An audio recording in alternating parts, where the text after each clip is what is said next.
Hello, my friends. Salem MOAI here again. Remember in Beaufort, North Carolina, we had that storm roll through, 86-mile-an-hour winds, tore my hatches up and everything. Well, I had to go fix them. Had to wait till after the boat show to get it, so it's taken me a while to get to them. We've just been doing the best we can, and but we're working on it. After the Georgetown boat show, we moved back up to Bucksport, uh, South Carolina. That's where we got the boat right now. Pretty nice little place. I like it a lot. Um, then I went down and made a corrugated template of both hatches, which I had to do because I did all this a long time ago. Built those hatches and really didn't write anything down or do anything with blueprints or anything, so I had to make a corrugated thing there to go by, so I'd make sure I got them right. I started out cutting the wood and gluing everything together. Yeah, I also doubled up on the back side there on the inside to make it a little stiffer, and then started cutting my fiberglass to go around uh, the whole thing's fiberglass, but I went around the edges a little different this time, make it a little stouter. And I noticed the last one's deteriorated around the hinges pretty quick, so I doubled up on that and fiberglassed it on up into the inside so the water couldn't get to it.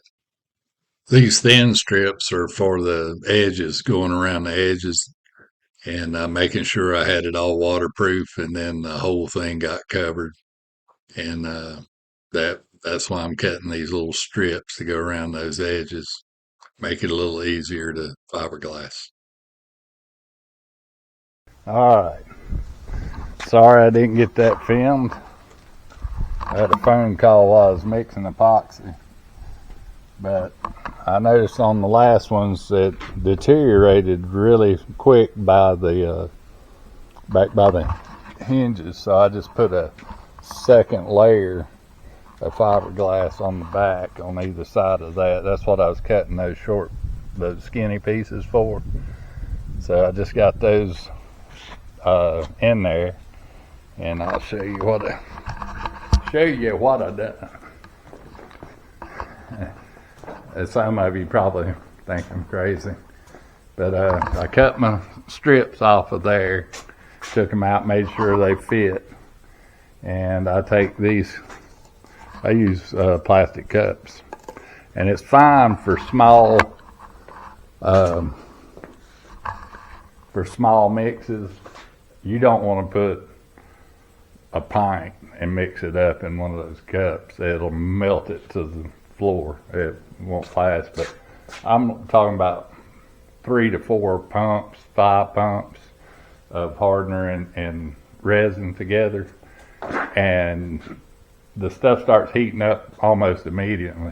So you can feel it on your hand when it starts heating up, and you know you got it mixed good. So you start spreading it. You get it out of the cup as quick as possible so it won't heat up on itself. But if you leave it in the cup, it'll cook itself. But I'll take those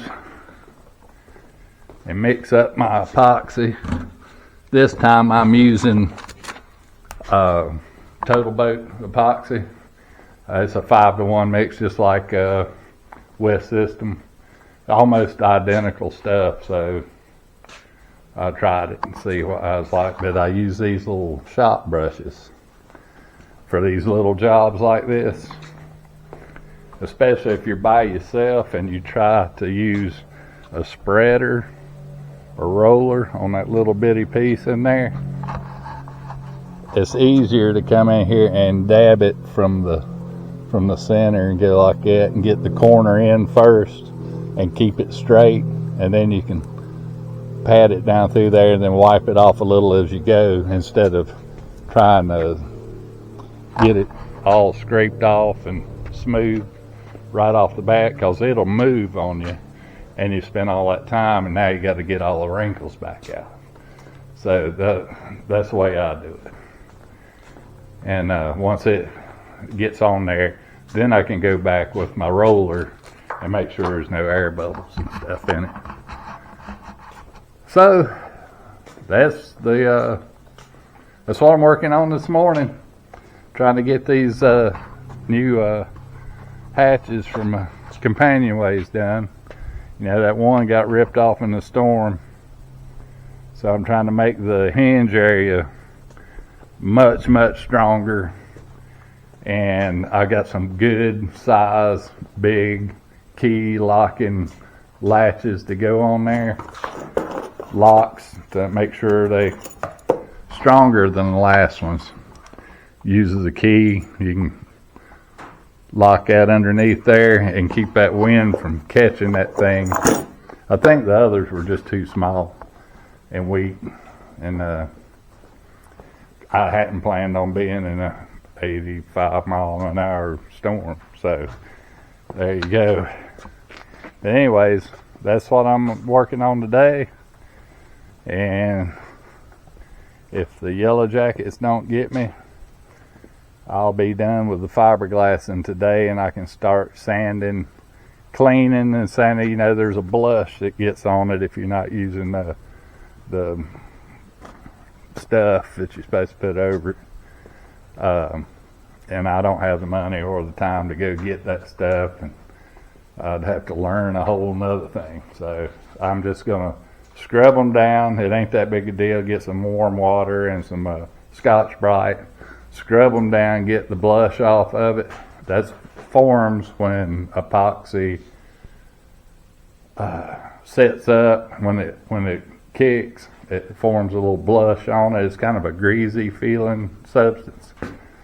And but all you gotta do is take a little piece of Scotch-Brite, some warm water, scrub that thing down, get it all off of there, dry it up, and then you're ready to go with your next coat. And matter of fact, if you go with your extra coats of epoxy before they completely cure, then you can just keep adding them on until you get the surface that you want. So that's another little thing. And I always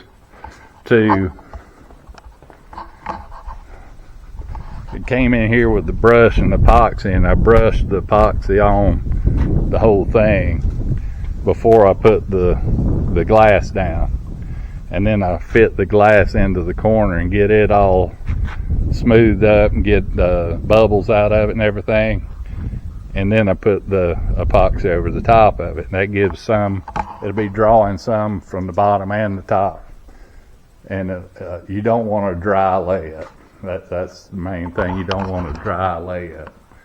It could peel away from the substrate or wood or metal or whatever it is you're using. So, or the other piece of fiberglass. So there you go. Whew. It's tough doing that by yourself with a phone call in the middle, and life goes on right in the middle of everything. So you got to have patience. It takes a lot longer because of things like that you got to do, you know, life things that come up. And I've been blessed this week with some incredible weather. It's been near or over 80 degrees all week. So that's enabled me to get those two sanded down and get all the fiberglass on it. And today I'm finishing up that back corner. I'm trying to make this as watertight and strong as I can for these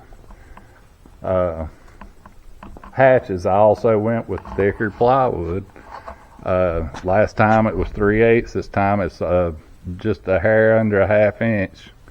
And I added this rib or offset in the middle, because I usually have to glue a block in for my support when it comes up. And this time I'm using if I can find them. I'm using gas struts, and I think I calculated right. These are 12 pounds each, and these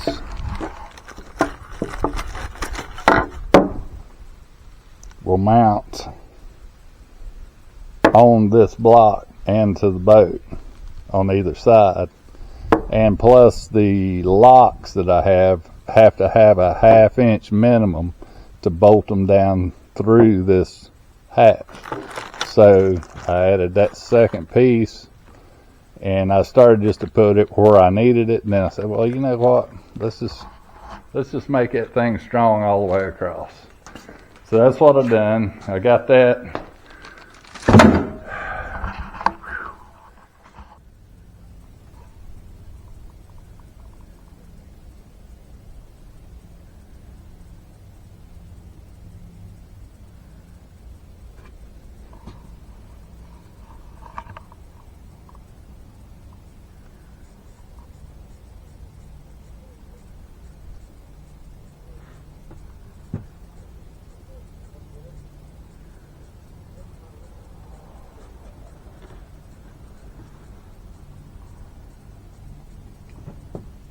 Hey, we're back at Bucksport Marina and campground, and down here to work on these hatches a little bit and see if I can get them changed out. You know, they got busted in the storm a few weeks ago. And, wanted to go ahead and change them out, and I tried making them from memory back at the house. So here we go. Keep them fingers crossed.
Is it on? Yeah. Right here, change the hinges were right there. I moved them out toward the end. Hopefully it's going to be a little stronger. Put epoxy in those holes to stop them up. And there's one. Hinges installed. Here's one. Hinges installed.